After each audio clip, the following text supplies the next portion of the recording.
is has very large uncommitted borrowing power, which is very cheap currently, and it ought to be used. We estimate that you would need at least 30 billion euros a year for a number of years to make to devote to the development, democratic development in Africa, so that the supply of migrants should diminish. But there are two ways of reducing the supply. One is to encourage them to develop, to find jobs at home, and the other is to make dirty deals with dictators who then are willing to prohibit people from leaving. And I think currently far too much money is spent on the dirty deals and not enough on democratic development in the African countries. And then, one final question on migration. What about the Middle East? Because you've talked a lot about Europe, but most of the refugees are in the Middle East. Yeah, it's a very, very important, but it has to be considered on a case-by-case basis. We have focused on Jordan, which has a very large number of refugees and has really treated them very well.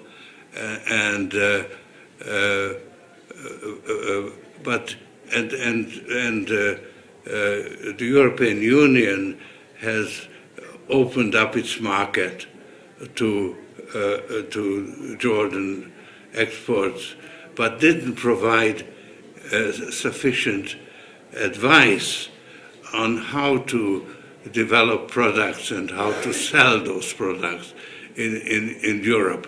As a result, exports to Europe have not increased, while the US, which has concluded a similar deal earlier, is importing very large amounts of particularly clothing from Jordan.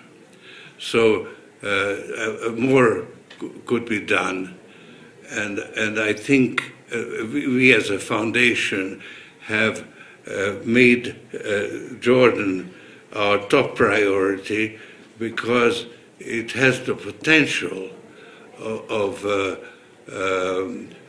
solving its problems and distinguishing itself from its neighborhood, which has become redlined by investors. And they are developing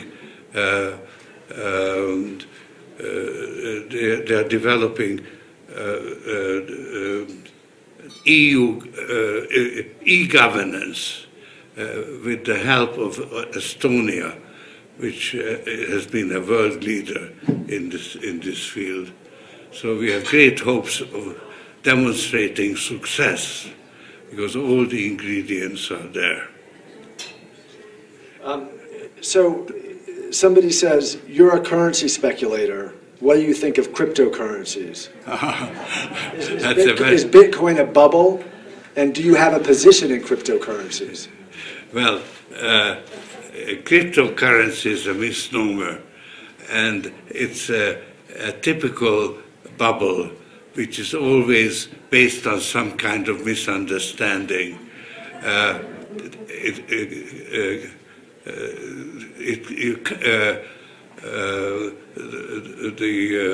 Bitcoin is not a currency, because a currency is supposed to be a stable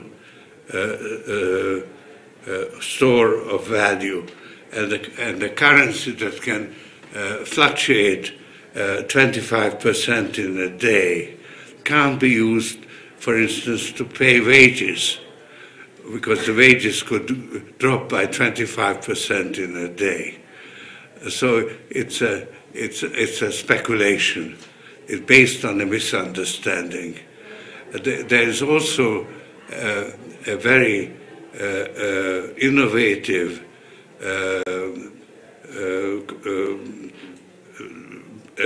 blockchain technology which can be used for positive or negative purposes. Currently, it's used mostly for tax evasion and the let's say for people in the rulers in dictatorships to build a nest egg abroad. So recently there was just now a conference, a Valdai conference, where instead of discussing conditions in Russia, they mainly discussed Bitcoin, because that's what the rulers were interested in. So this will have a big effect on the valuation of Bitcoin. Normally, when you have a parabolic curve, eventually it has a very sharp break. But in this case, I think as long as that you have got dictatorships on the rise, you will have a different ending, because the rulers in those countries are going to turn to Bitcoin to build a nest egg abroad. So I expect instead of an abrupt break to have a rather flat top over, but it's nevertheless a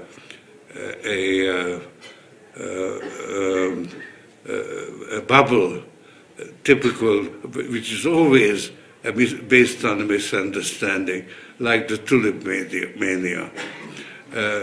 But the blockchain technology can be put to positive use, and we use it actually in helping migrants to communicate with their families and to keep their money safe and carry it with themselves. So, speaking of dictators, there are a couple of questions around Hungary, and I would combine these to say, essentially, what do you make of the Orban government's attack on you? Well, I mentioned it briefly that people, dictators who are successful tend to overstep the mark and make themselves vulnerable for a counterattack. And let me explain how the situation in Hungary. Orban has based his re-election campaign on demonizing me, and he conducted a national inquiry which attributed to me 7 actions or statements which I showed to be false. And actually, the Hungarian court, or appellate court, forbade Orban to use that questionnaire. But by that time, the inquiry had concluded, so the Hungarian public never heard about that decision. Unfortunately, Orban has been very successful in making the mafia state work efficiently. He has actually bought up physically, I mean financially, the leaders of the Social Democratic Party, and he has got spies in every emerging clean government party that could attract the electorate. So it's extremely difficult for them to combine and pass the quota that's necessary to be elected. So I'm afraid that in spite of all these things, he's liable to win re-election. On that, George, are you done? Do you want to take one more question, or? Well, that's fun. Yeah, go ahead. Okay, so let's see.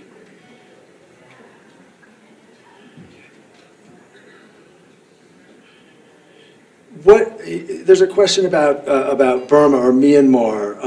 What is your take on the treatment of the Rohingya minority in Myanmar and the latest mass exodus to Bangladesh? This is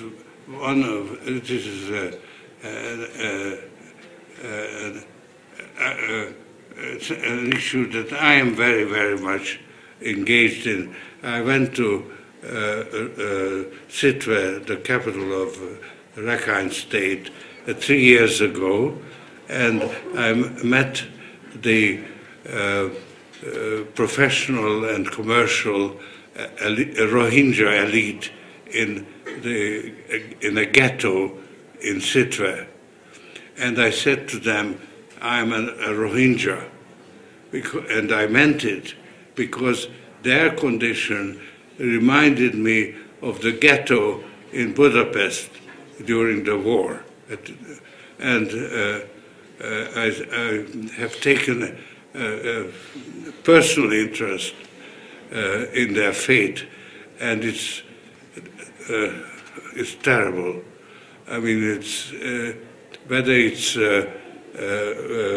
genocide or crimes against humanity is for the experts to decide, but it is currently going on because there is an effort to repatriate an agreement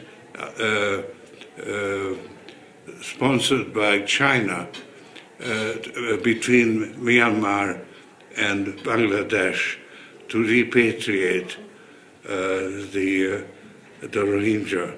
But they refuse to go because they don't trust. That's not why they ran away. So they refuse to go, and the repatriation has to be on the basis of voluntary repatriation. But what is happening right now is a continuation of the process which started in the last 6 months. And the responsibility, the primary responsibility, is with the military. The general public, the world community is genuinely outraged, and rightly. But they are criticizing Aung San Suu Kyi. And while she has made her own mistakes, I don't fully excuse her.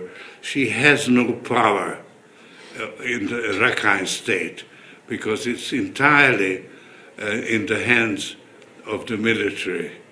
And so the responsibility is with the military, and the sanctions should be directed at the military, and they should be also prosecuted under the International Criminal Court. Okay, I think with that we will call it a night. And thanks, George. Thanks very much.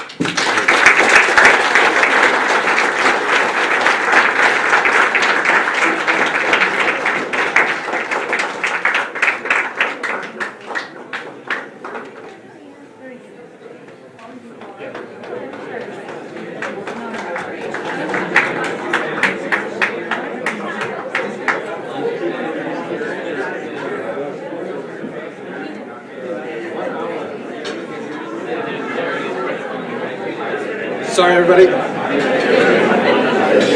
Dessert.